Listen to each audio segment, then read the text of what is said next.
Okay?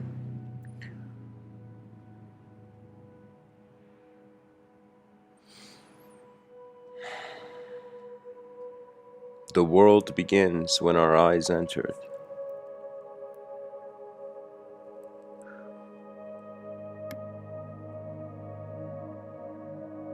And as our eyes enter this world, the biggest question arrives. What if the I was never here? You see, the letter I is the most important letter in the English language, you know?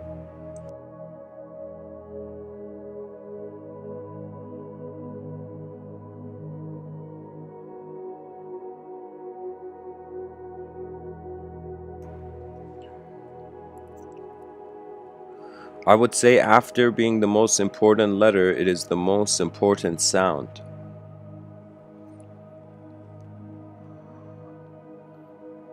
You see, the letter I, if an alien landed on Earth, it would be like, why why are human beings just saying, I did this, I did that? Everybody's saying I.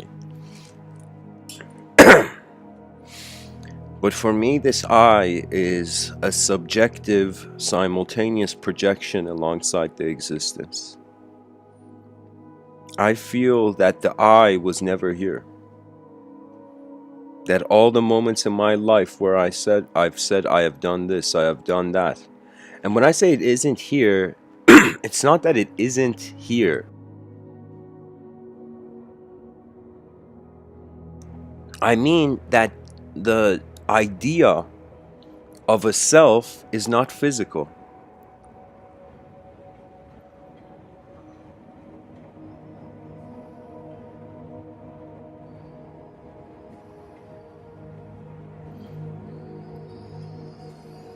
It's as if from the beginning we potentially have been present in two dimensions, not one.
You know, I would say that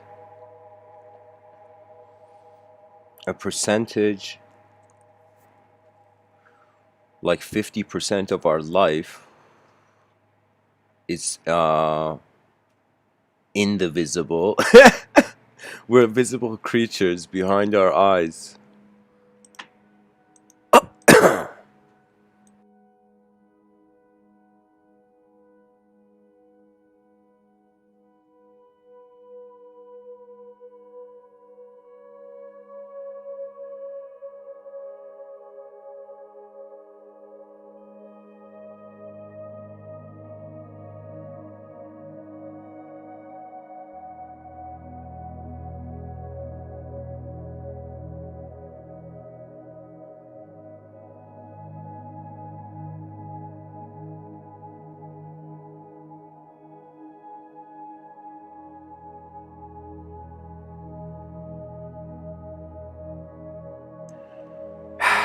Excuse me.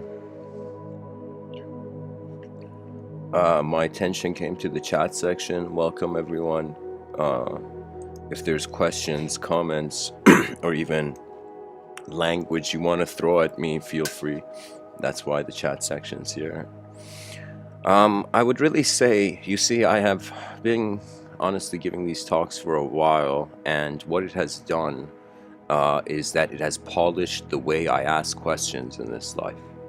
You can say like a person is born and their environment, including their parents, everything in the environment is giving an answer. That means imagine you're you were born again. If you were to like kind of look from behind your shoulder, you would see that how many times there is curiosity, wonder for the unknown, and the moment that wonder comes, it gets filled.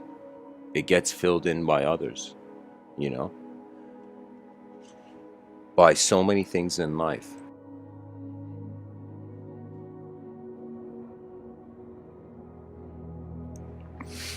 So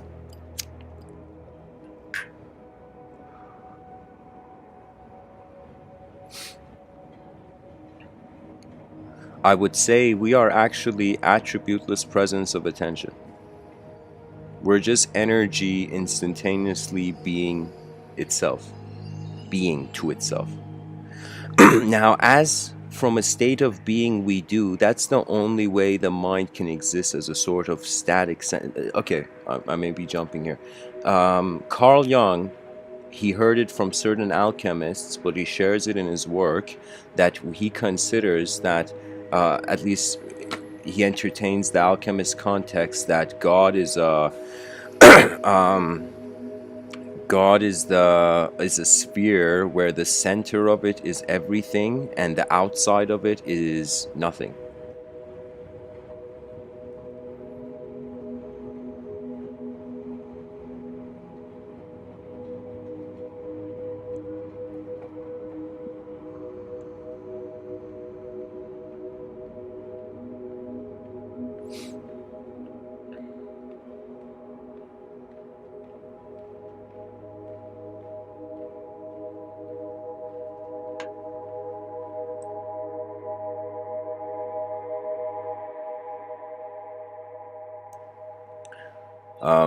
Aziz in the chat section, I have no idea what you mean,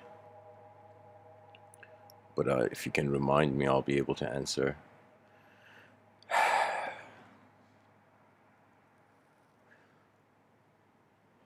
Pretty much every day is a sort of expression, instantaneous presence of energy, spontaneous arrival of image, landscape, movement. I feel we are actually, I said this earlier in a talk today, we are moving in our minds. We're living as a mind before we actually live as a body. And the body is following what the mind has set for it, you know? I can tell you that even as I'm speaking right now, my mind is ahead seeing imagery. It's as if like even the process of speech is like being in a car and looking from the windshield, you're seeing ahead. And when you see ahead, you make the decision. So life is really, when it comes to at least human psychology, I feel it's like a Tetris game. The mind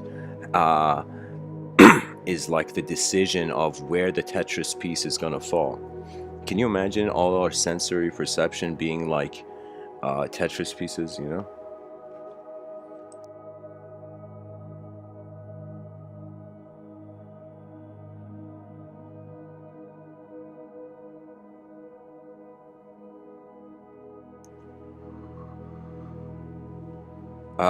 For those who want to know the music, it is one of my favorite artists on this planet. And I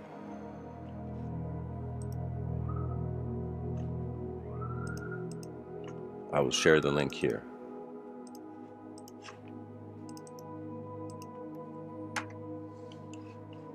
Guys, I gotta put this on full screen or I'll never finish the talk.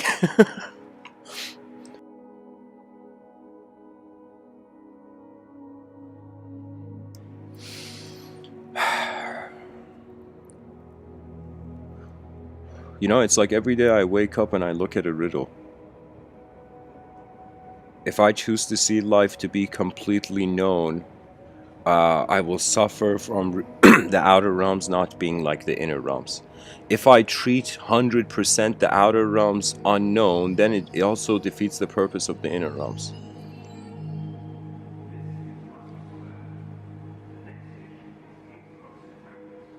It's a balance. It's a balance between not knowing the world and knowing yourself, strangely.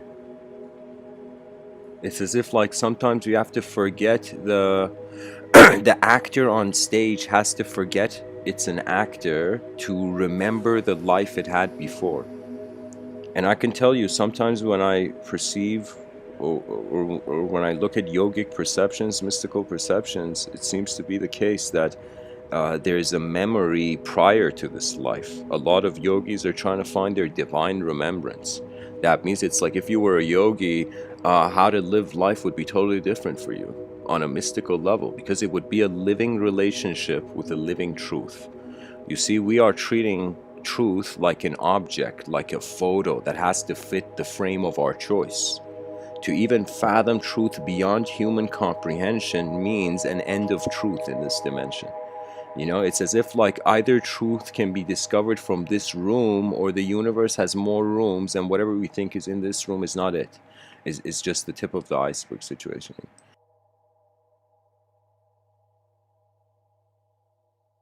You know, it's like our identity, you can say it's even like similar to an atom.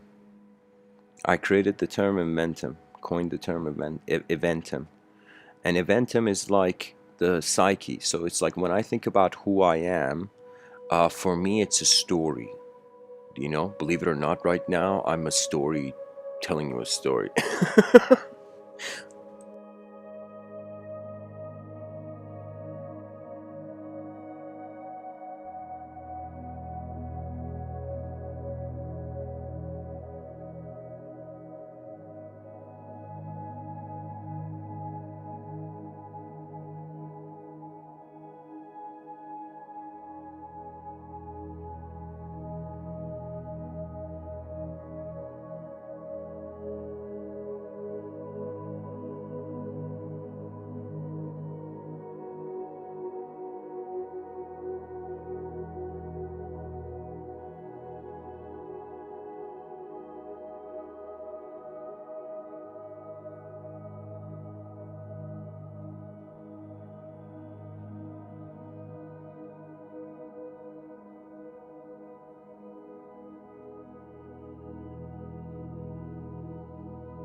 Okay, sorry guys, it was cold out to get a jacket. All right. I mean, pretty much in these. God, this pen doesn't work. Right.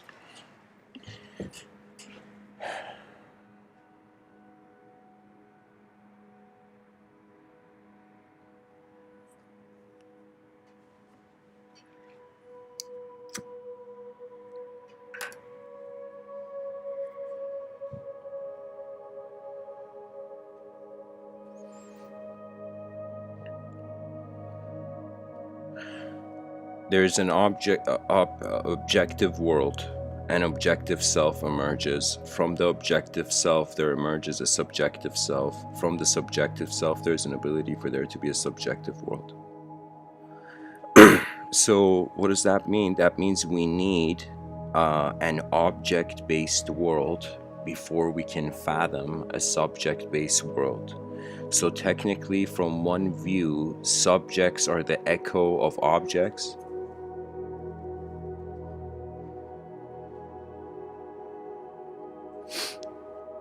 Or from another view, the object is an echo of an unknown subject. That means it's strange when you look at it as if, imagine it was a mountain.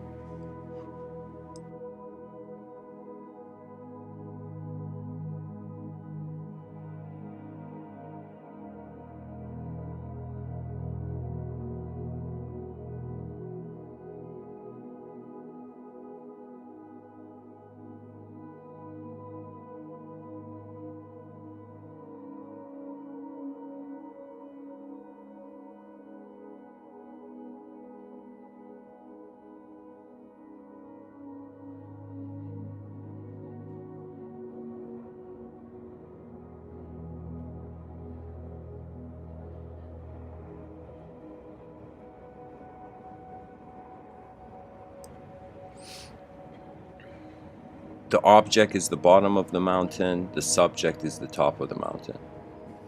If we're going from the bottom of the mountain, there is, you can say, endless ways from objects you can lead to subjects, but we can say when it comes to the inner realms, because attention is the primordial, is the presence of energy, that attention eventually leads to a single subject.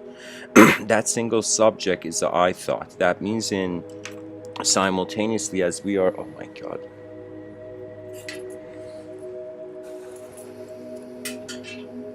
sorry guys, let me grab a pen, I'll be back.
Okay, again, from the bottom of the mountain, endless objects. We go up the mountain, we get to the mountain peak. That means from being a static image-like form of reality,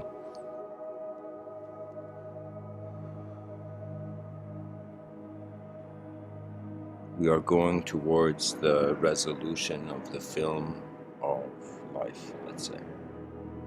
That means I started off as being an unconscious object.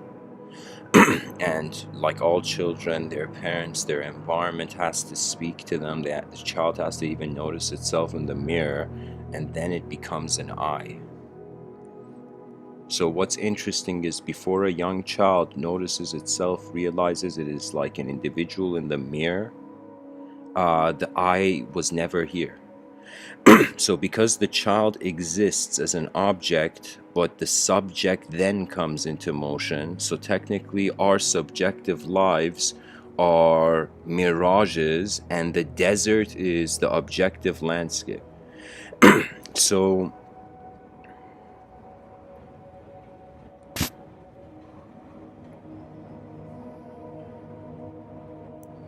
it's impossible to treat yourself as an object and be able to see subjects are real.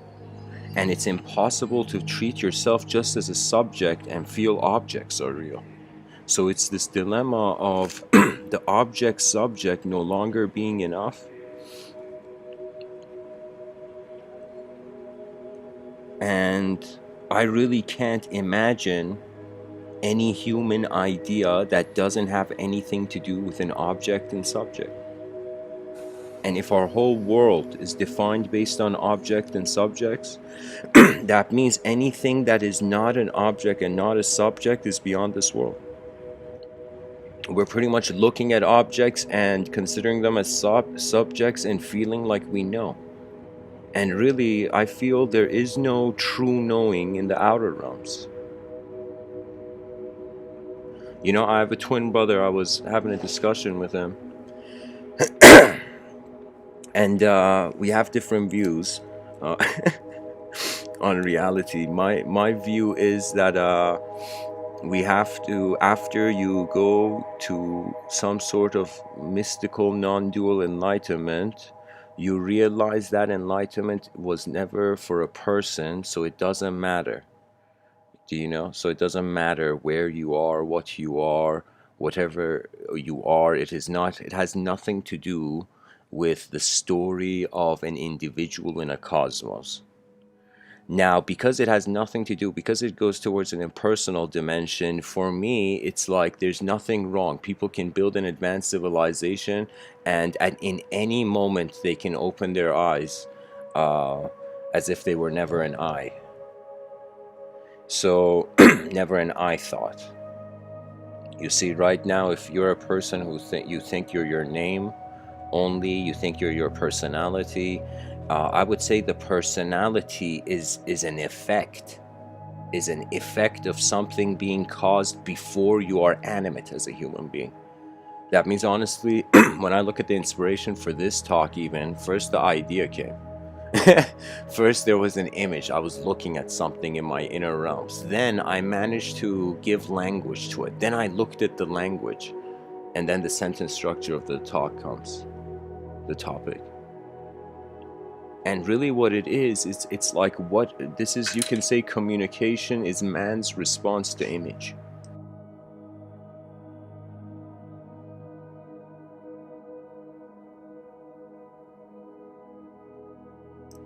That means really the eyes are, it's very poetic. I feel the eyes, the faculty of sight and the faculty of speech, they are like, believe it or not, they're like dancing. It's as if we see something, translate this into value system, into some sort of hierarchy or spectrum.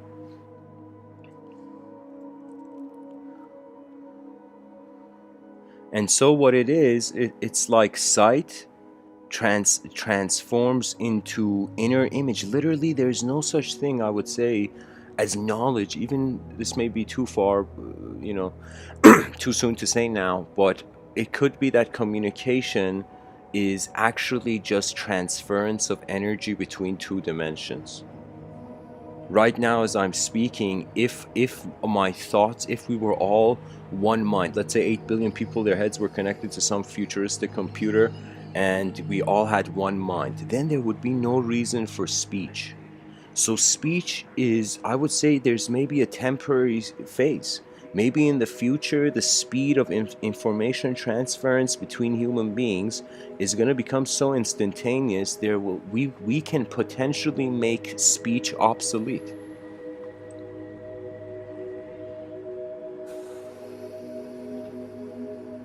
You know, we see the universe moving, right? And in its movement, it has led to a rare condition, circumstance, where creaturehood can make noise and understand its noise. Like, we are doing something that if you were to judge an atom, you'd be like, yo, these atoms have gone beyond my expectations, you know? And it's like this complexity in life that is emerging. It's like there was a gift and we opened it and it was a universe inside.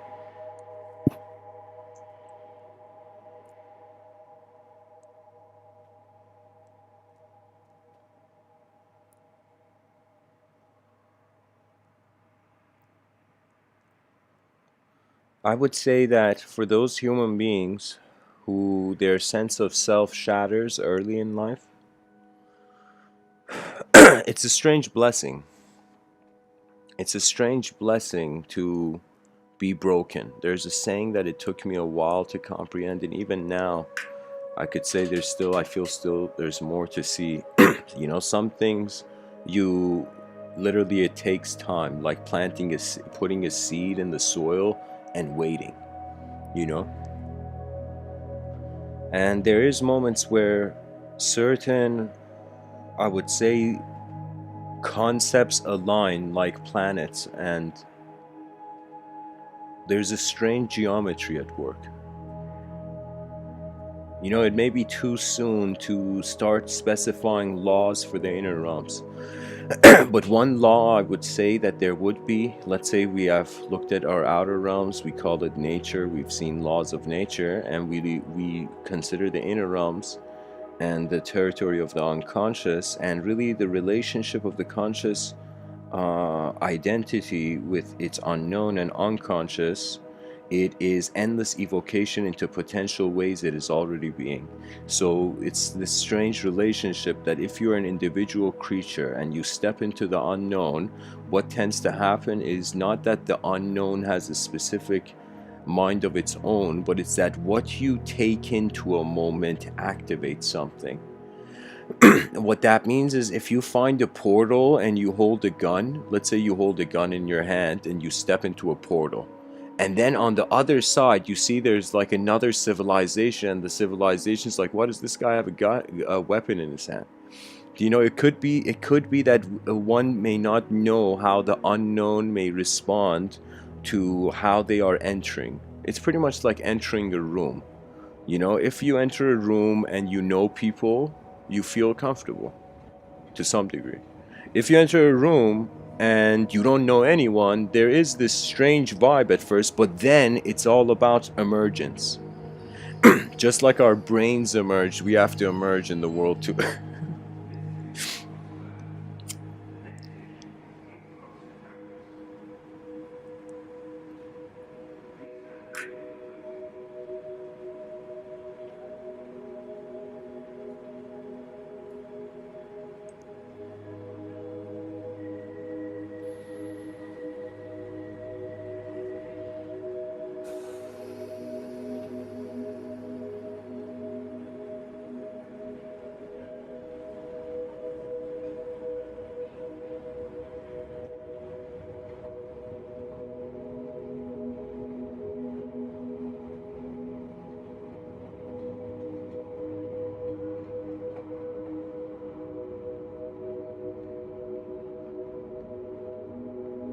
Okay, okay. So, oh Snapple, my apple.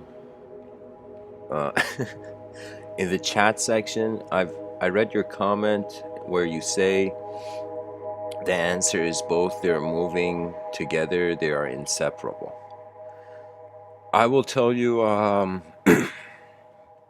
if I was to just point people to non-duality, if the purpose of life was just non-duality, let's say non-duality was, you felt non-duality was the most ultimate enlightenment, and I will tell you, it's so, if you want to direct someone to non-duality, it's so easy. It's whack-a-mole. You whack-a-mole their ideology, because the whole point is nullification. But if you want power, oh, excuse me, not power, if you want ability, let's say you're a human being and You want your civilization. That means you don't identify with just being one human being. You identify as your whole species. You're like a bee that identifies with the beehive.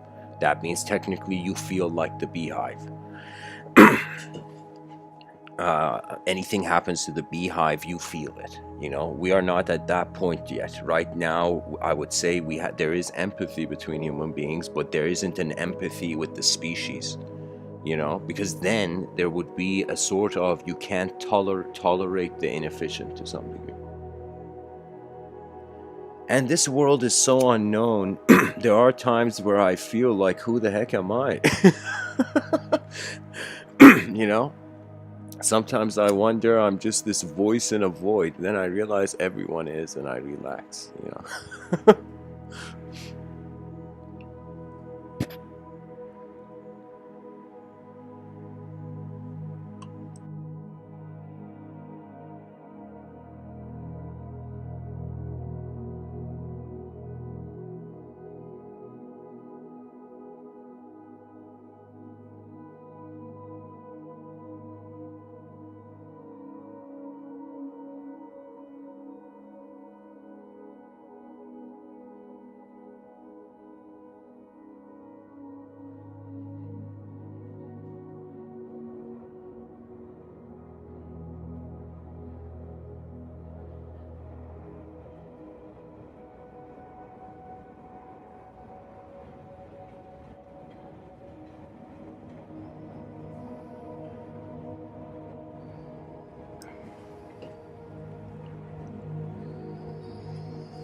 When we think about even the idea of eternity, let's say,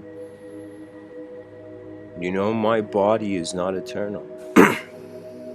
My biological existence, there is no rational reason for its. It's as if the body is designed to go back to a simpler state. It's as if like you've rented the karma of creaturehood. And so you've rented this karma, and at some point the karma has to be returned. So this whole, I would say, it's not even I would say perhaps death is not just even an object-based death. It's a subject-based death as well, where how you have held the object as something else. That means it's fascinating. It's like we're objects, but we can't know we're objects unless we're subjects. And now we're saying we're not subjects, and we can't know we're not subjects until we know there's something beyond the subject. Now, what is beyond that subject is experience, and is the unknown moving the known. Now imagine how many people on this planet are willing to let the unknown move the known. Very few. Very few can allow the unknown to move first. Most people, let's say 8 billion human beings, every human life is a chess game with the realm. Chess game with the guy in mind. And so most people, I would say actually, they make the chess move first.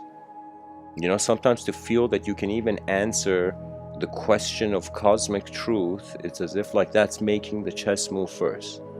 To not make the chess move first means you have to either from the beginning have been detached from the realm, or somehow you became detached,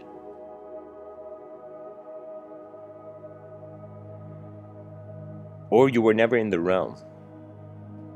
That means I would say those are beings, like I would say Guru Padmasambhava was an example. He manifested at the age of 8 in the middle of a pond on a lotus flower.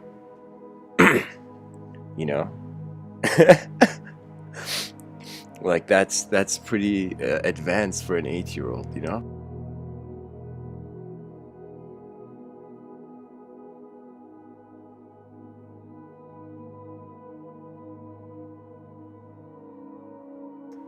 I would say it's just authorization.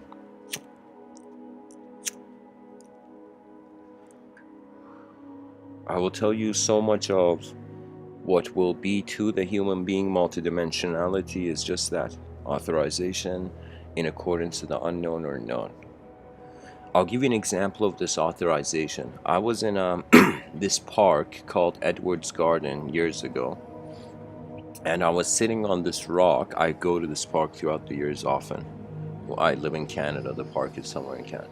And I'll tell you, it's in Toronto. And when I went to this park, I remember once I did something very risky. I was sitting on this rock in the river, and I had taken out my phone. And I'm sitting on a rock where if the phone falls, it instantly falls into a river. One mishap, but I don't know, I had some strange trust in that moment. I pick up my phone and I start recording, like recording one of these talks. And I remember it was something, and I remember it was getting to that evening where you see like the light of day suddenly get the first wave of shading. You know, it's like when the day is about to change, it's an eerie lighting. You know, it's like the sky is white, but there's a slow dimness, you know.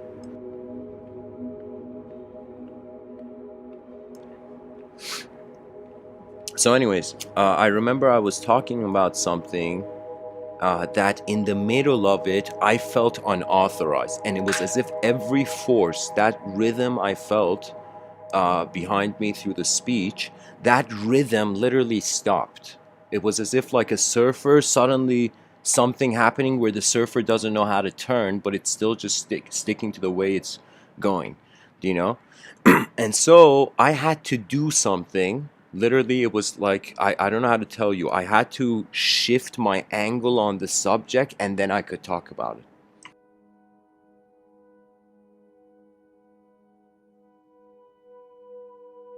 It's as if I was looking at something at a 180-degree angle, and that internally felt to me unauthorized. Intuitively, it felt unauthorized.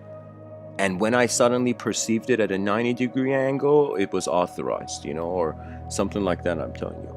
There was a shift in perception. I really feel like these yogis, on some level, you'll be like, yeah, look at our primitive ancestors. You know, they had ceremonies, rituals. Look at those freaks, you know. But those freaks were actually embodying a relationship with the universal sense of intelligence. I mean, think about it. Human beings, what can they do? They can communicate to others. Maybe they can communicate to themselves. And then they can communicate to the whole world. And if you want to wonder what communication to the whole world is, you can see the inspiration in the 6th century. That to me, really what it is you give the world a personality, and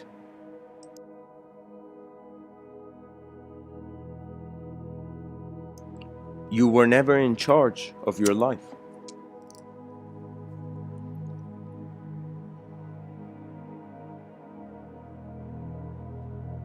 And I guess now is a good time to talk about the language threshold. I would say the language threshold is the most, I could tell you it's one of the most, it's a concept I'm so proud of finding. It took me a while to be able to just see the significance of the idea. Here I say the language threshold. The language threshold, I define it as the moment where a person has access to an experience, and that experience is beyond the language that can define it. So somebody could go skydiving, and that person skydives, comes back, and there's somebody who asks them, hey man, what was skydiving like? You know, I'll be your disciple. What was skydiving like? You know, and the person's like, okay, what do you want me to say? Like skydiving, I pretty much, there was a moment where I had to trust the unknown, and I jumped into it. And when I jumped into it, then I accessed the new dimension of life. You know, and then at some point I opened a parachute and I returned back to the ground safely, and I'm here with you back into the world, you know. And the person's like, okay, let me just fill up my notes. What else? And eventually the person looks at him, it's like, buddy, just go skydive. Why are you asking so many questions? Because the resolution, it's like sometimes what we need from the moment is an experience, and the language can never fulfill it. And this is where I would say, before somebody wants to look for truth, they have to wonder what fear is. Because fear is an obstacle. It's an obstacle of not being able to see something more. That means, think of it this way: anytime you have fear, it's as if somebody's come in front of you and said, stop, you can't go forth anymore. And unless you look behind the curtain of that fear, you can't go forth. And it's not easy. So much of the human intelligence is habitual. Like I'm telling you, some things, it's like, it's strange. It feels like, it feels to me our minds are living faster than our bodies. And that's why we, in some sense, can suffer from the future if we don't get what we want. But also, what is phenomenal about the mind's life, the mind cannot die, because death to us means the dismantling of the form. So mind, the only way mind can die, you can say, if the idea of mind doesn't exist for you anymore. You can say that's a way where your mind can die. But what is behind there? You see, it's like we are like, imagine the universal intelligence is like a puppet, is a puppeteer, and one of those, puppets where your hand's in. And so imagine we are like the hand, the face of the puppet, sock puppet or something, excuse me. So as this puppet, we are like, yo, how are we moving? What is this? What are we doing? And some people, you can say, from the religious angle, God is in the driver's seat. From the secular angle, the unknown laws of nature, to our most updated analysis of it, is in the driver's seat. But on some level, it is not the attention, the presence of attention. Because if it was, the world had to begin from our eyes. That means I feel anytime a person, like we experience like a candle, imagine a candle in a dark room. That candela of light, illumination, like we experience.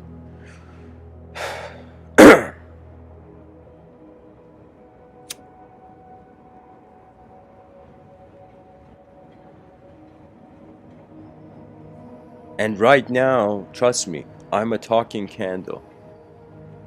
Everybody is a listening candle. It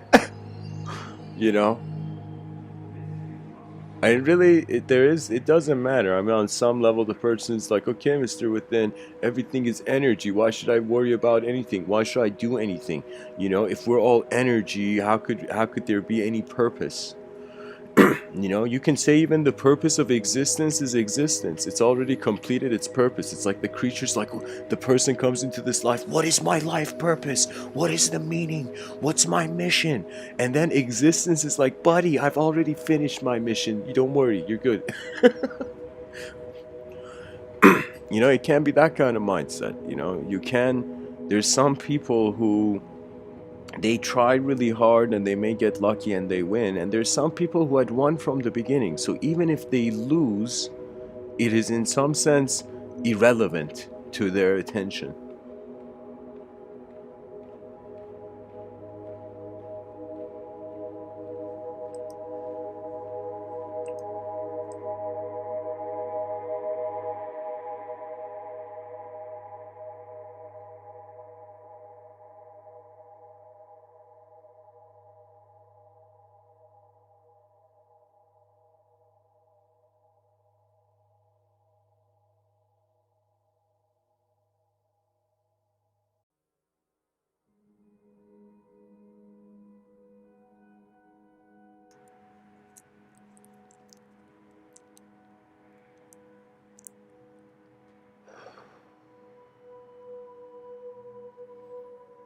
Alan Watts, this scholar, Zen scholar, philosopher, I should say, This philosopher, Alan Watts, he had this very unique interpretation, this unique view on reality. And he said that imagine you could dream anything.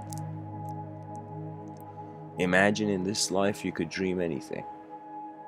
And you had dreamed all sorts of dreams, all the desires you wanted, you had attained, you had gotten the perfection of perfection and even the perfection after that.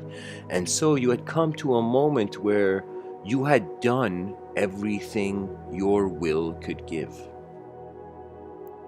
So it would be in that moment where Alan Watts was like the next dream after all the dreams that have been through your will, free will and choice, is a dream where you're not in charge, you know?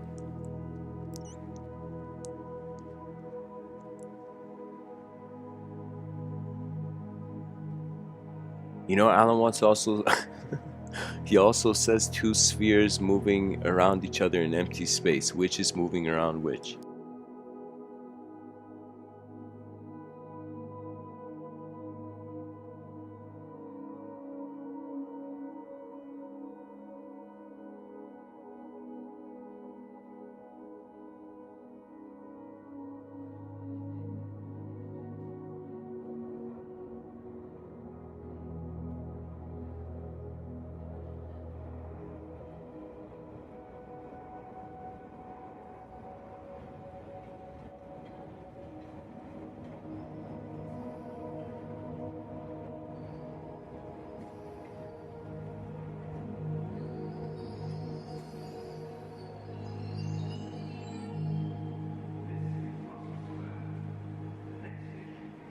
You hold a gun in your hand and you step in.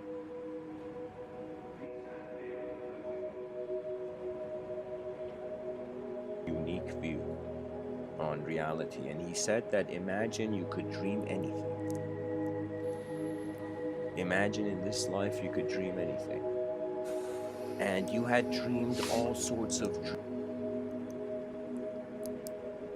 It's a return to the unknown, guys. That's life. If we can consciously establish a relationship with the unknown, I feel that will provide a trust that will surpass any knowledge in a temporary setting. You know, it's like wondering where the knowledge is born. This is a unique question, but maybe it has value in some sense, because when I wonder about what I know, sometimes it's literally what the energy activates. So when I'm tired or when I don't care for something, it's like I become the stupidest person in that moment. That means literally it's as if you can say, okay, I'll give you an example. I mean, I could have used better words, but here, I'll say it like this. I will tell you the only stupidity is not caring. That's the stupidest thing a human being can do. If you don't care for the living realm, that's stupid. That's the only definition of stupidity there should be. When it comes to intelligence, when it comes to the relationship of intelligence with the unknown,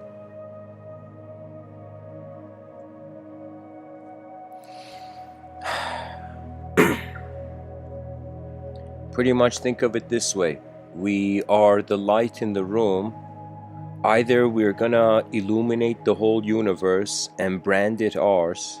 We're gonna try to own the universe. We're gonna try to own existence. Pretty much experience is trying to own existence.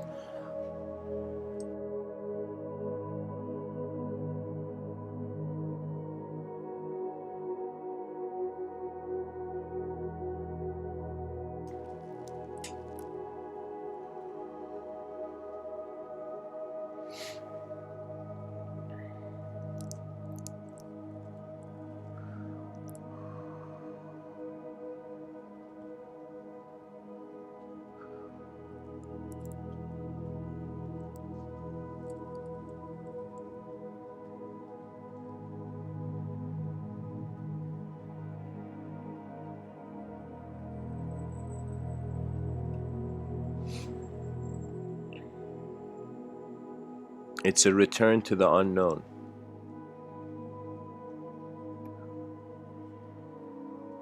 I can't emphasize this enough, that all our fears, all that we even the future right now, when I think about it, really it's like the past, been there, done that, it's over, the past is finished. They were simulations that were entertained, they began, they were maintained, and then they ended, right? But when I think about the future, it is like you're only in the ignition part of it, you know. That means the present is where the future starts.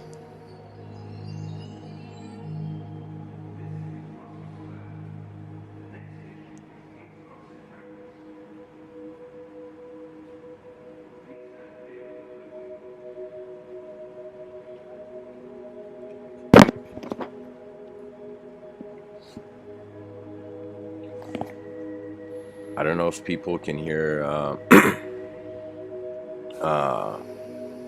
if people can hear the rain, but it's raining right now. And poetically, we can say it's just raining consciousness, you know.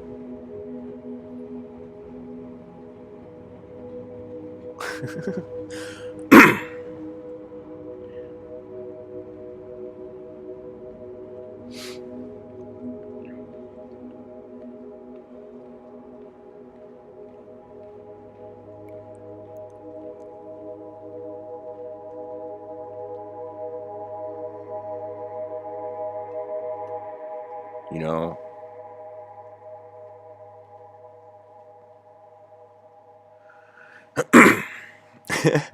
guys, sorry, I'm stalling because my attention goes to the chat section. Then I think of something to say about that. Then my attention comes to the title, and my attention, yeah, I think of saying something about that. But just to clear it up, it seems like there's new people listening. Um, Quick recap. Um, Eyes open in a world. What's in front of the eyes is the outer realm where you find objects. What is behind the eyes is what I'm calling the inner realms, and that's where you find subjects. In every moment, we have to be conscious. It's kind of what Friedrich Nietzsche, this German philosopher, was saying. What happens if a tree falls in a forest and there's no one to hear it? Did the tree fall? So that means before information of a world through our senses has meaning, there requires to be a conscious viewer. There requires to be someone in the cinema, you know, and then the film being played. If the film is being played and there's nobody in the cinema, it's like, what are we doing? What is the cinema doing? You know, somebody changed the management. But if the you see, so there needs to be the presence of attention. Now, for me, it's very strange because sometimes I associate with a rhythm. I associate as if I'm a river right now. My mind feels like a river, my body feels like a drop, and guess what the soul feels like?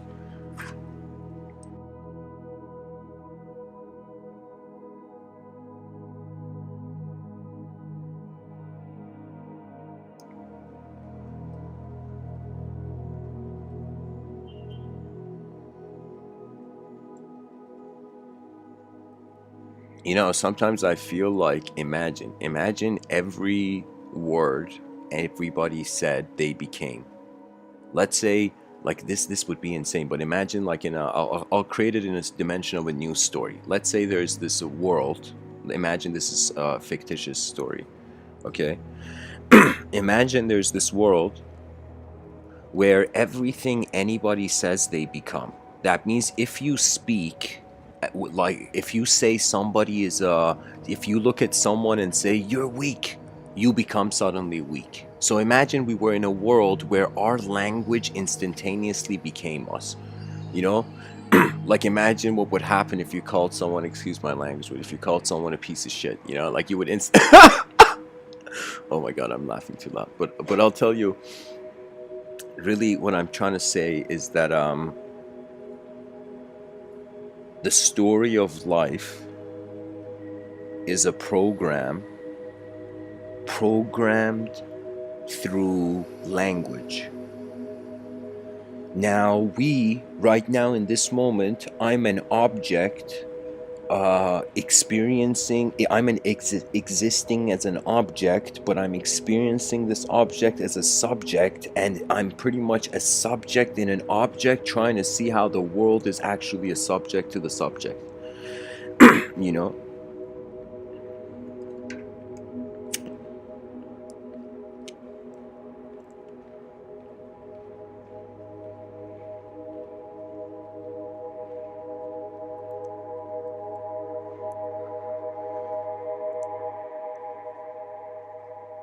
So I think this is a pretty intense finding, that it is possible to be a human being and also experience a moment where everything that is centered around the thought of you, when the you changes, the center of everything has changed. That means, I will tell you, your world changes every moment your sense of self changes. You could be in a room with like the greatest people, but you suddenly feel not great. Then you can feel like the whole room is not great, you know?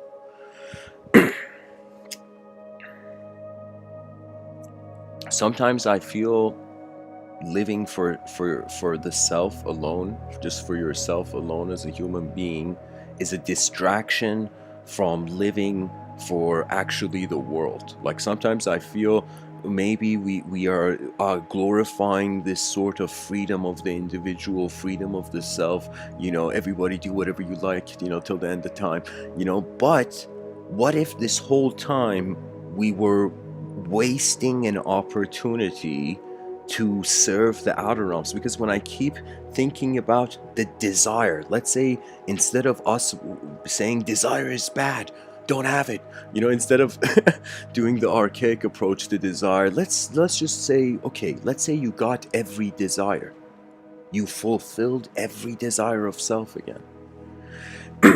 Where would you be? It's like, for how many eons can you be a drop? Eventually you will move to be a river. For how many eons can you be a river? Eventually you become the ocean. For how many eons can you be the ocean? Then the sky becomes your eyes, you know.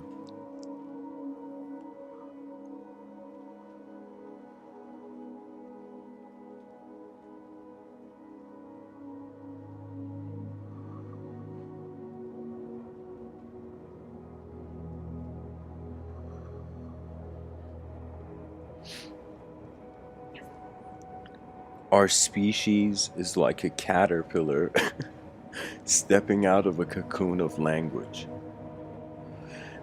And we're not going to be the same entity. We are minds now. We should start living as unknown minds rather than known bodies that can break each other when they disagree. It's like it's inefficient.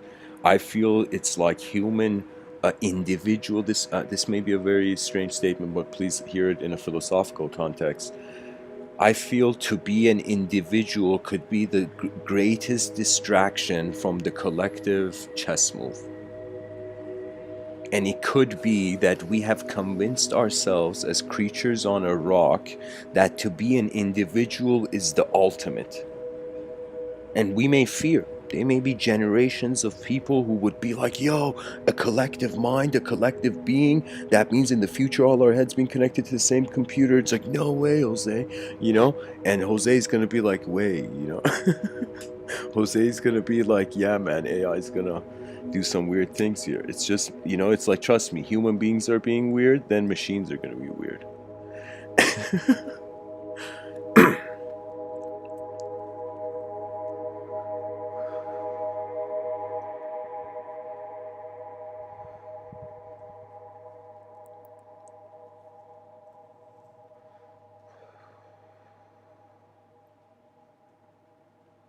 You know, I'm pretty much saying we have two eyes that we see the same moment, right? We have two different eyes, we see the same moment. And I'm saying we have two different dimensions also being the same moment, the objective dimension and the subjective dimension. You see, we have been ignoring how we have been masking ourselves from the beginning of history and language. We have been clothing unknown presence of attention within animal form as an idea. And it was necessary. That means I am so glad. That means on some level, when I look at our history, you know, it would be kind of weird, right? If you looked at history and everything was perfect and you're like, wait a minute. Does that mean the worst is left to come? You know, so we have experienced chaos. You know, sometimes it's like the human being has to make a mistake. You know, I can tell you many moments I have made, I would say, way more mistakes than I've done a few things right in this life. I can tell you I have made mistakes even to somebody use the term higher self, even with my intuition. There's been moments where I have been scolded from the inner realms as well, you know. But these are all very personal. I won't share the image. There's literally no image. Sometimes it's like an emotion can hold within it like endless films, I'm telling you. It's like emotions are thoughts of a universal being. And when I say universal being, this doesn't mean see a face to it. You know?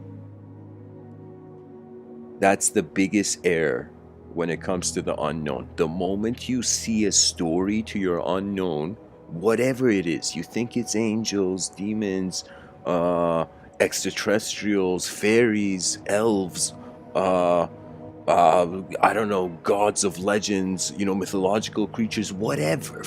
Whatever, if you see an image in the unknown, you might get attached to it. And if you get attached to it, you will conditionally access your intuition. You won't have it on all the time. You know what that means? That means the person like feels like, okay, let me do this and let me do that, and maybe I get to that state, you know? But I will tell you, it's like there's some people who are getting enlightened through the concept of living, and there's some who are getting enlightened by the context, which is an experiential vastness. That means if you were an ocean, you cannot fathom being a drop. If you were a drop, you cannot fathom being an ocean. Do you see what I'm saying? So if you are the lower self, you can't fathom your higher self. And how many people are like, yo, man, I had a conversation with my higher self, you know, I had a beer with my higher self.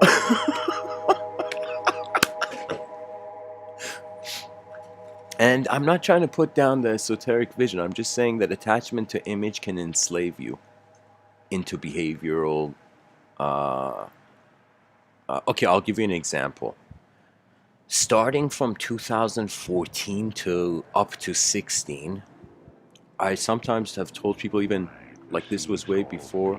Conjoined, the past, the future, and the... Sorry, guys, just a second.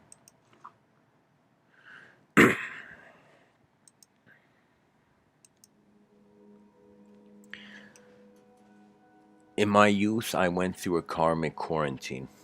That was like a metaphysical reality for me. A karmic quarantine. That means behavioral restriction from inner, from within.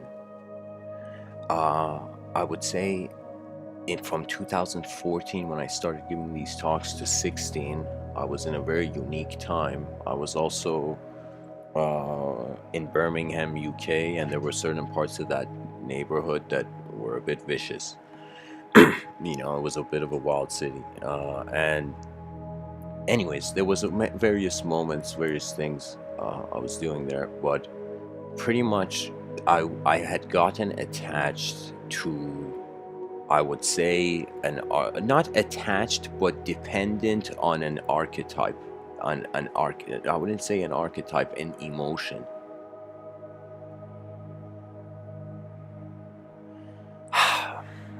I wouldn't say even emotion. It was It was like a certain mode. You know how you put your phone on airplane mode? It was as if I had to put myself in a certain mode and then I would have this rhythm accessible, right? But then it changed. You know, that was up to 2016, and it was the reason I say I was attached. I wouldn't say even attached to imagery, but attached to some way. I don't know if, what other word I could use, but some way of things. You know, after 2016, I felt something ended. Something with my relationship with all my intuition, synchronicities, metaphysical awe of what could there be in the divine and unknown. All of that finished. It was as if like it was like all of that was building up to this main event. And after I noticed the main event, it was as if there was no need. You know, it's like the person needed spirit guides until they actually could guide themselves, until they knew where they were going, then they wouldn't need any guidance. You know, it's only when you don't know you need guidance, you can say. So then it changes when you see a truth about the context where the concept is arise. And that context is so experientially unknown. And because it is experientially unknown, it's literally like fearless. It's like I would say how Terence McKenna says nobody knows enough to worry. The scholar Terence McKenna.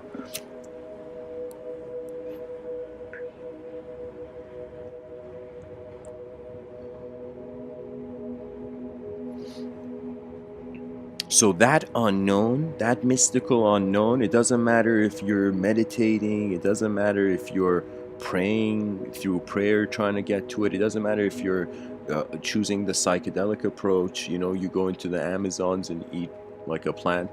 You know, it doesn't matter which approach, it's that ultimately you will come face to face to the unknown and then your true nature will make a response.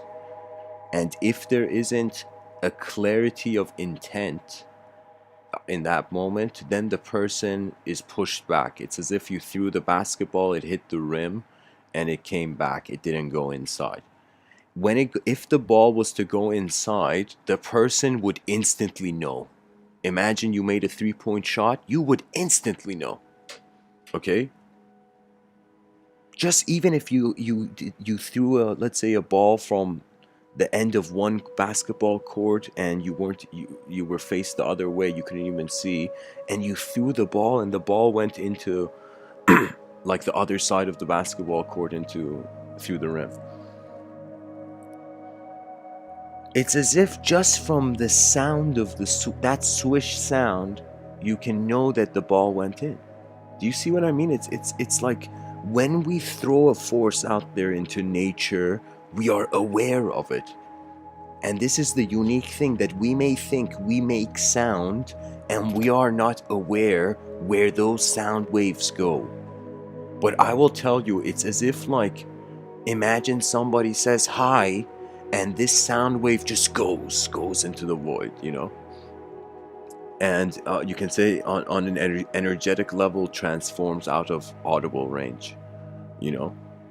But this wave would echo, and it's as if like, imagine you said a word and this word was racing towards the edge of the universe as a wave, and your attention could be with it.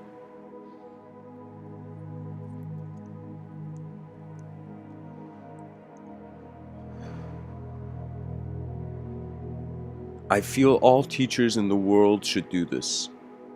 All teachers. If you're a teacher, let's call this the modern teacher's honor. You know, the honor of the teachers of an advanced civilization. That the first thing the teacher says, hey kids, we're 8 billion creatures on a rock in the middle of nowhere. There's no such thing as student and teachers. You're each your own pilots, and you each, based on how much you care for your attention advance, you know?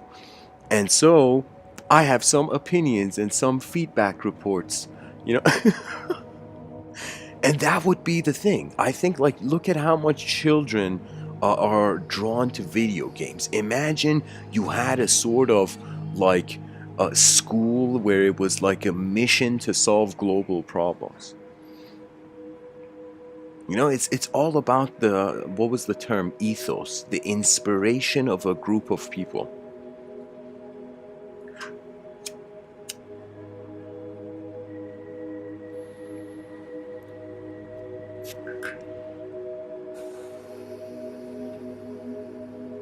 I'll tell you something remarkable. The person in this life does experience what apparently is suffering.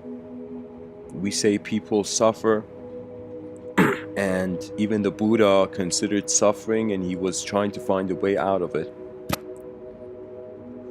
But I will tell you, if we ask who is suffering, just that question, who has a problem, who is whatever inefficiency, you would see that who has nothing to do with what is. That means the language was never us.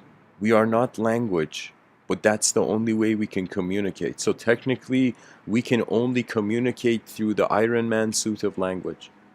But actually, when we step out of the Iron Man suit of how language has become reality for us, there is a massive silence.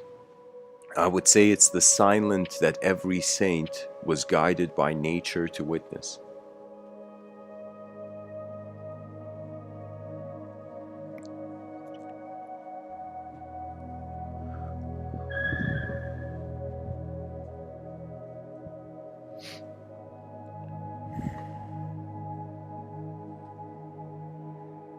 There is a quote from Lao Tzu. I don't know if it's Lao. Yeah, it's Lao Tzu. I'm not sure if it's Confucius or Lao Tzu, but Confucius was Lao Tzu's disciple. Lao Tzu was Confucius's mentor.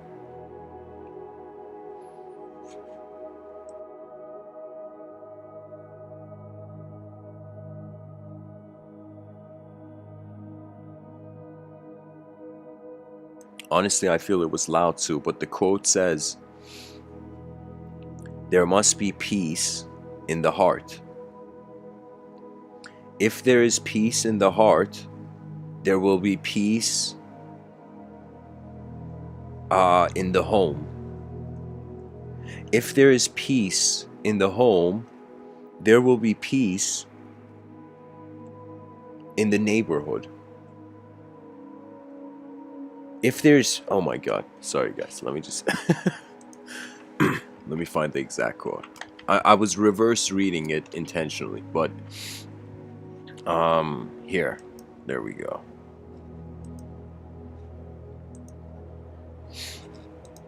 Lao Tzu.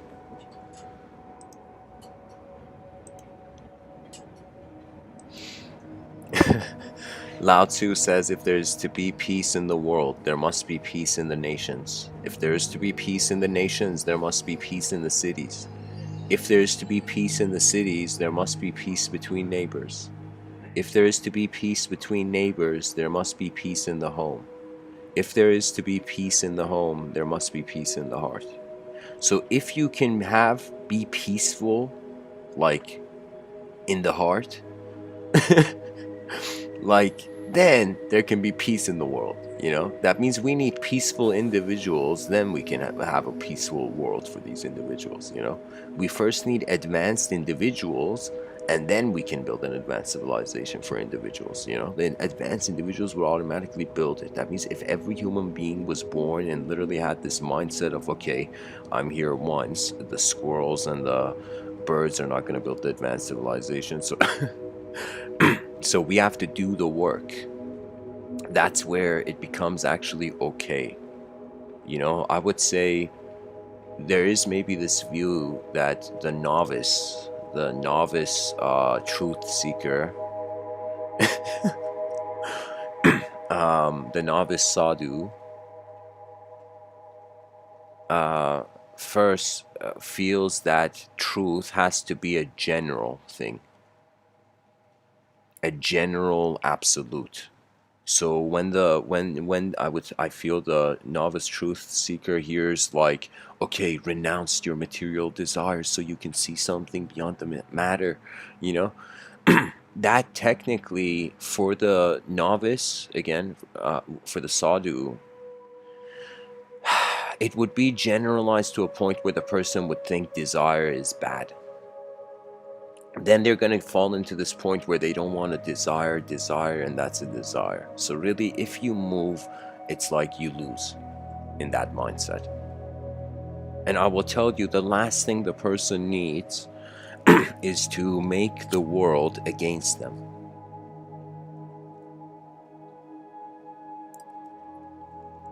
That's what I feel Hitler was incapable. Adolf Hitler, this figure in history, this chaotic figure, that's what he was incapable. That means he was incapable of realizing that this planet could move gently to some degree. But back then it was a more savage time, but still unacceptable chaos. Like, human beings have done really, excuse my language, but really fucked up stuff on this planet. Like, I'm sitting here talking about the gentleness of an advanced civilization, but there's a lot of horrendous stuff happening on this planet. And so this is why that even creates more of a need for advanced communication, where it's no longer people protecting people, it's vision protecting vision.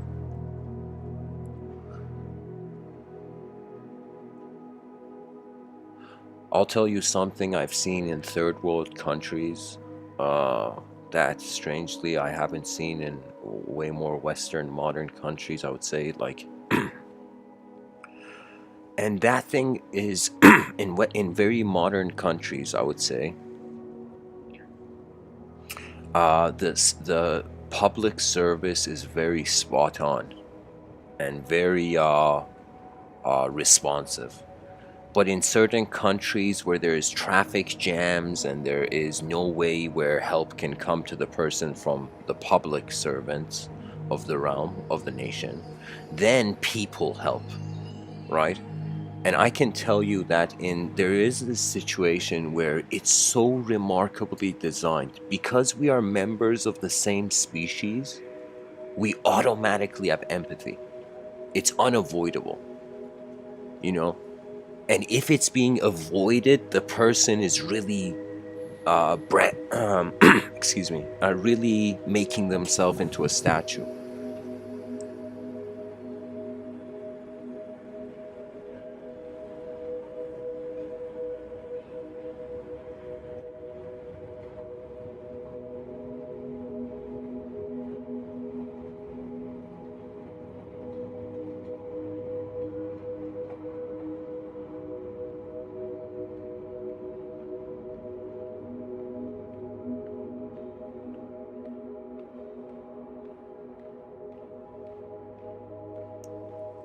Guys, I'm pretty sure I just saw a lightning strike. I think that means maybe Zeus and Thor have just subscribed.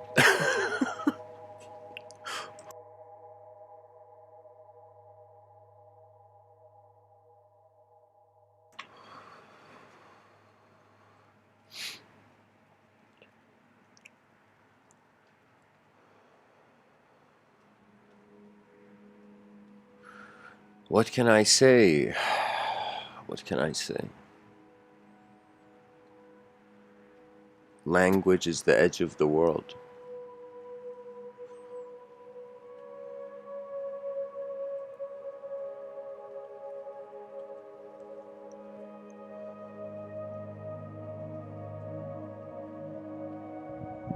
Or I would say it's the edge of the observable and communicatable world.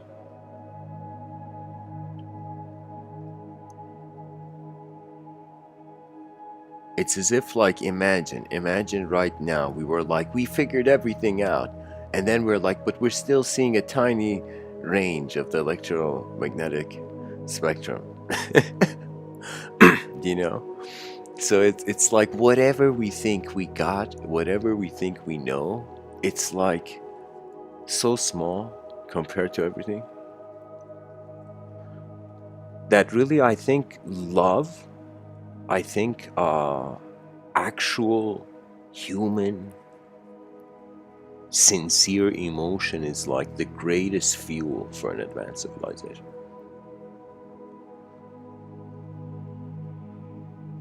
And you got to think of it this way. It's like there's some people who they want to go towards mastering complexity without mastering simplicity first.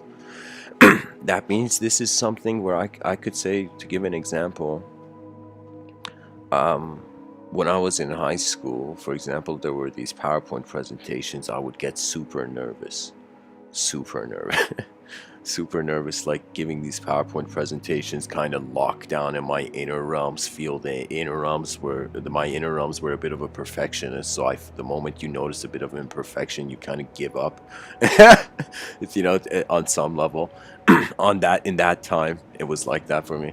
So it took me a while to realize that if I had been okay with silence, with stillness, if I had been okay if nobody in this world had ever seen me, if nobody had ever, if I had, like, if I had been, it's like trying to visualize if you had never existed, would you as a being be okay with that? That would mean seeing the life of everybody around you and as if you were never in that picture, you know?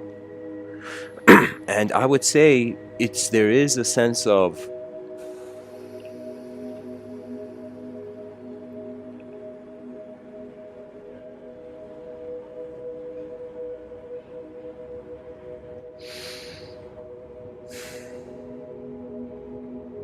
we have accepted matter as ourself. The only thing left for the self to be is space.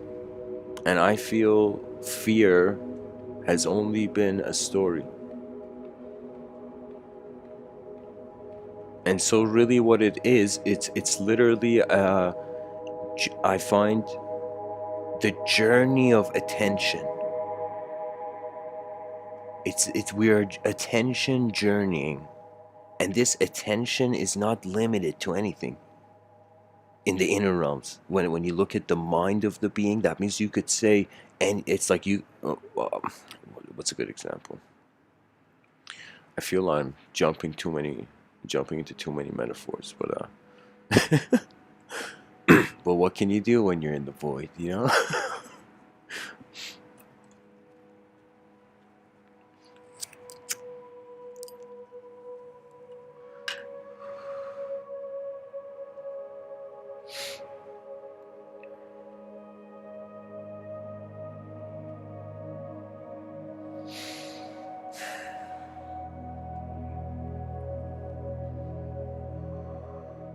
I feel the audience may be surprised how much I trust the unknown, really. And that's where the conclusion of so far of my perception is led. That means really pretty much when I speak, it's like all you can speak about is you can pilot to the edge of the language threshold, then reality becomes incredibly poetic, but then it becomes inconceivable. That means you could say poetry is the last step of the staircase to the inconceivable.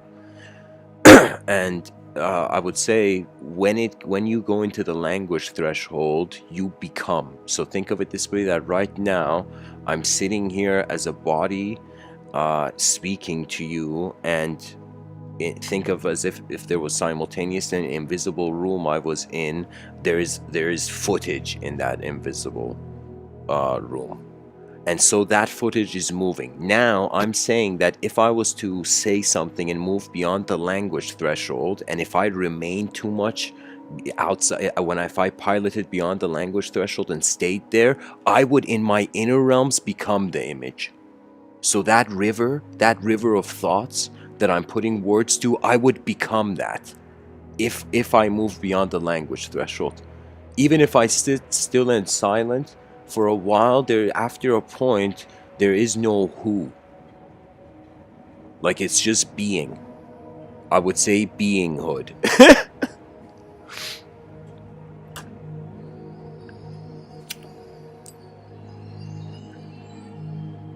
Erasmo says, love the world and the world has your back. Yeah. You know, sometimes when you love the world, that's your higher self. Somebody said higher self in the chat section. That's your higher self. You love your world. You've loved yourself, including everything else in the world. So that's a ultimate win-win. You know.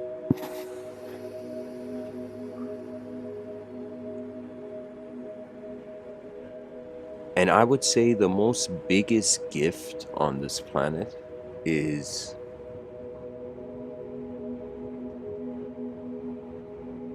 decency.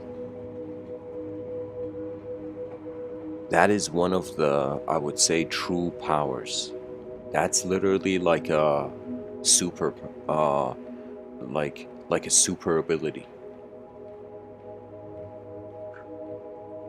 That decency means that you are okay with simple outcomes to the realm. Because decency hovers in regards to emotional balance.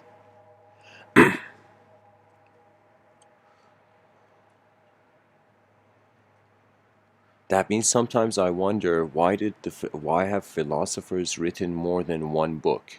Why does a philosopher write more than one book? Because whatever their finding is, there's more to see.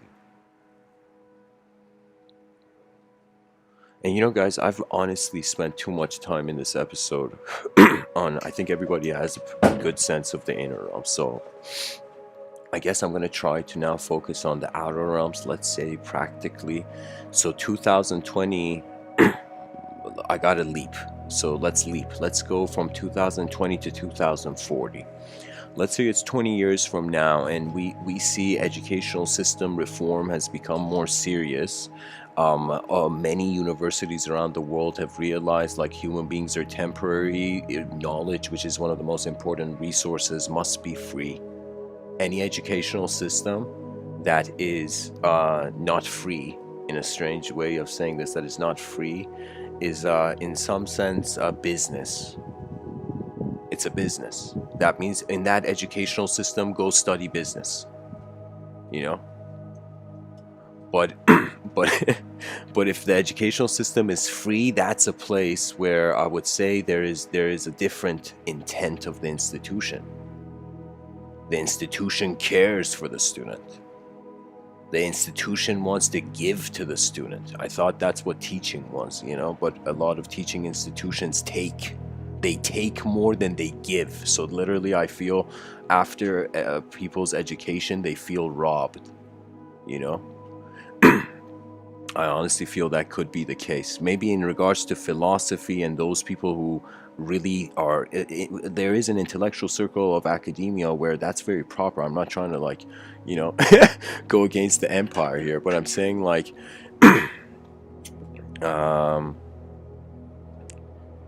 it doesn't seem like the ultimate ideal of the educational system that wants financial, like, I'm telling you, it should be like knowledge is like water.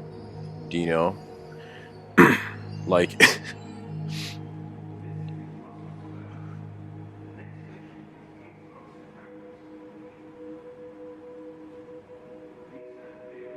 anyways, what I'm trying to say is if we went to 2040, the language of everything would have most likely taken a bunch of shifts.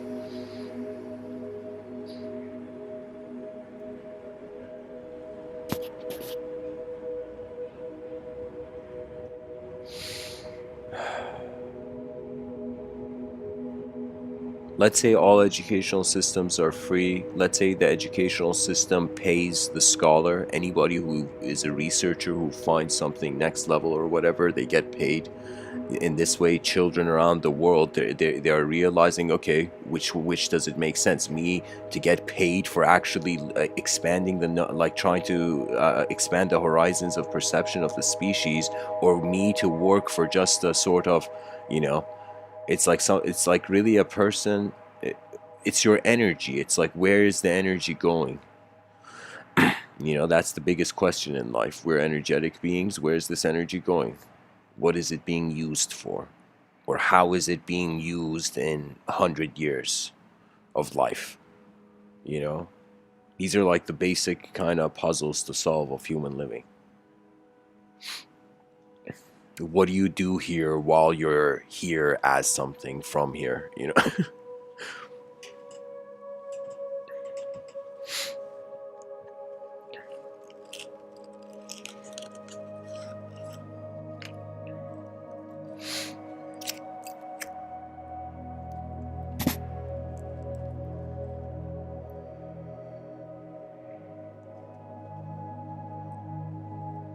You know, it's really easy to love the world when you close your eyes.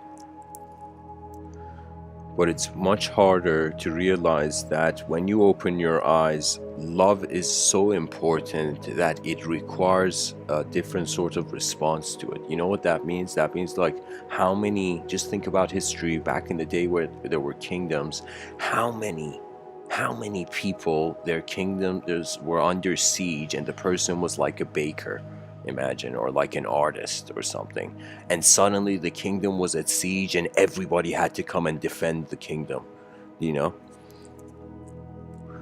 And so in the middle of night, imagine that baker or that artist just looks, kisses his daughter's forehead, says goodbye to his wife and grabs a sword where he's never held one or something and runs into the battlefield. That means it's like, on that day he turned the enemy into bread. But what I'm trying to say is, like, there was this intense element of, if you truly love the world, then you will serve it. You won't. You will participate in it. It's like saying to someone, "I love you," but then not caring for anything, they say or do. You know, it's like, yeah, I love you. I love everything. But it's like at the same time, it's like the fires are not being put out, or the holes in the ship are not being uh, uh, prevented.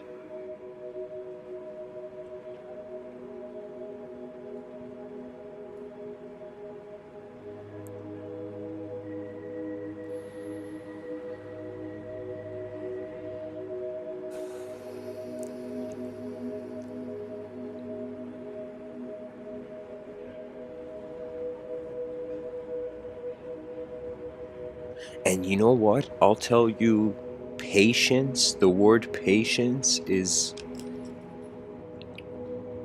I would say, the ultimate ideal of the advanced civilization. That means the first law, first rule. You want to build an advanced civilization? If you're patient, don't touch the first brick. Don't touch a single brick.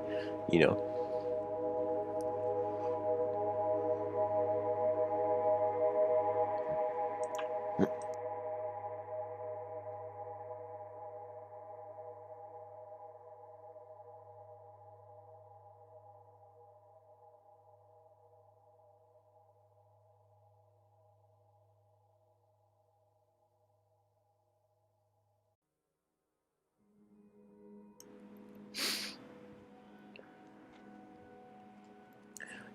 it's like saying you love the world, but not fighting for it. You know what I mean? It's like, how many warriors have we had in history who they were inspired by their lover or something? Like, just the thought of them going back home gave them strength to fight or whatever.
I would like to, honestly, guys,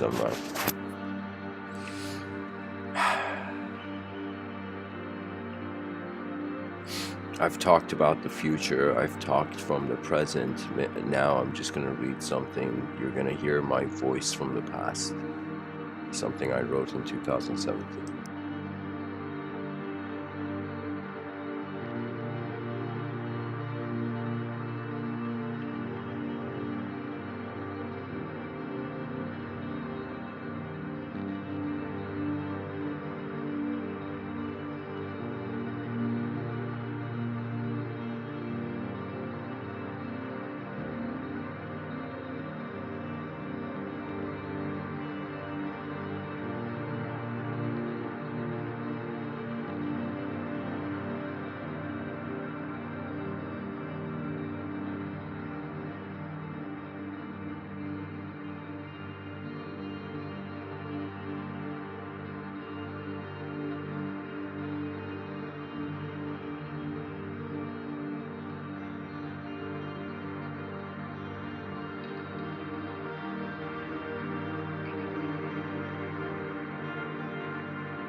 Okay, guys. I found this essay I wrote in 2000, starting 2015 to 17, from this unpublished book called The Source of Language.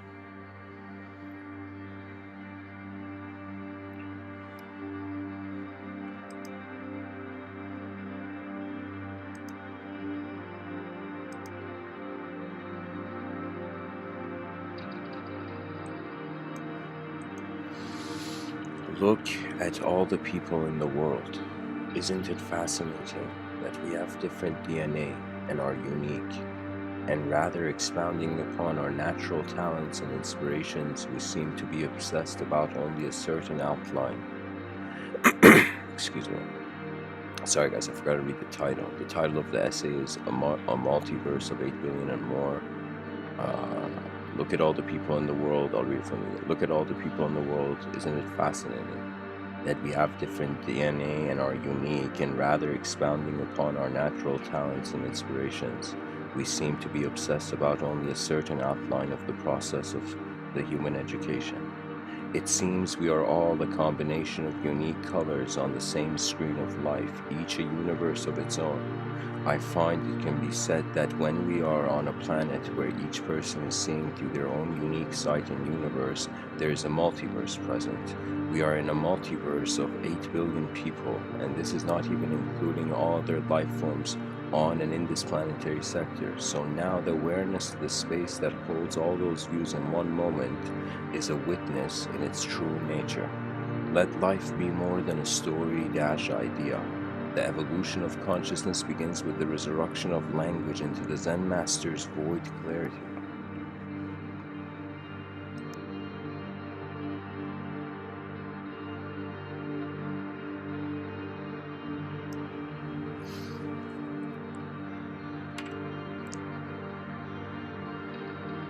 Excuse me.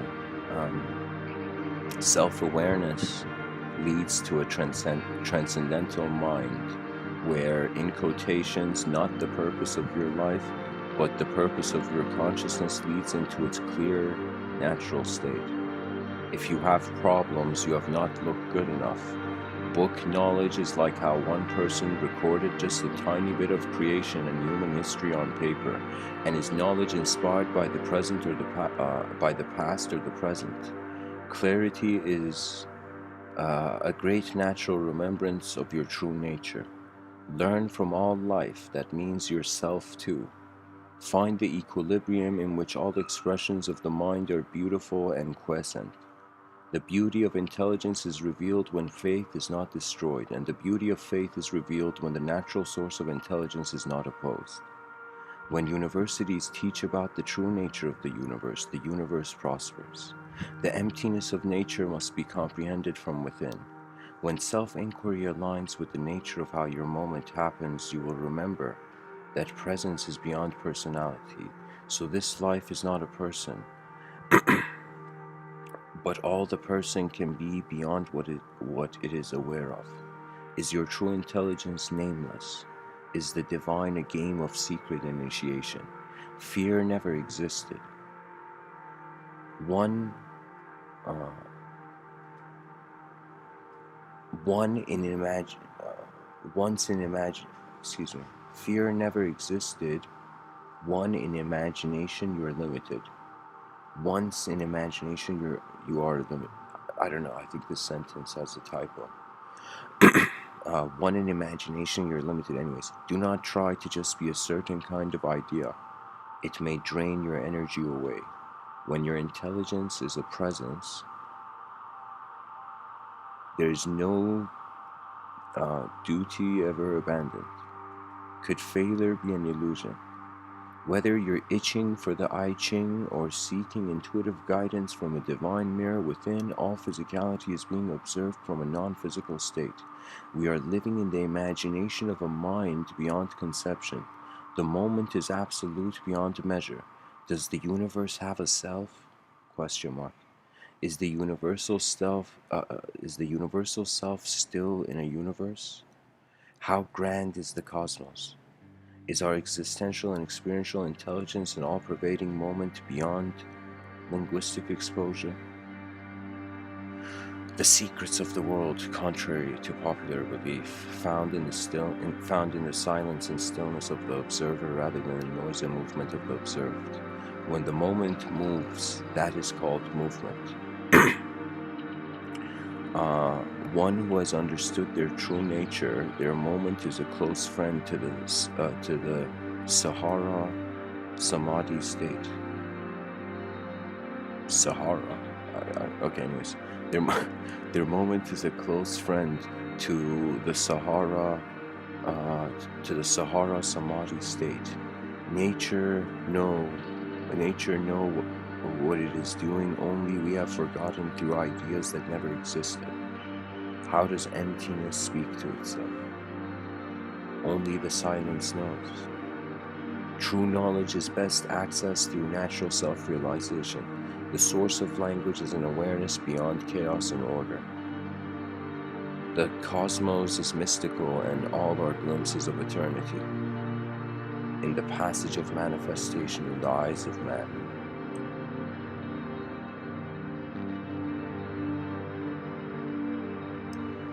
Will will the bus stops of the future keep us waiting for instant rides to other sectors of space? Can I smile in one instant on Earth and the next moment slide on Saturn's ring? There are no barriers when truth is the entrance of your breath into the God of continuity. Do not attack ideas or defend beliefs. In one moment, be free.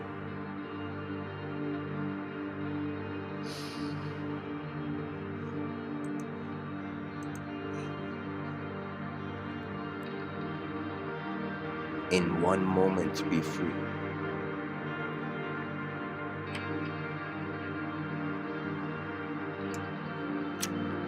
The roar of a living universe.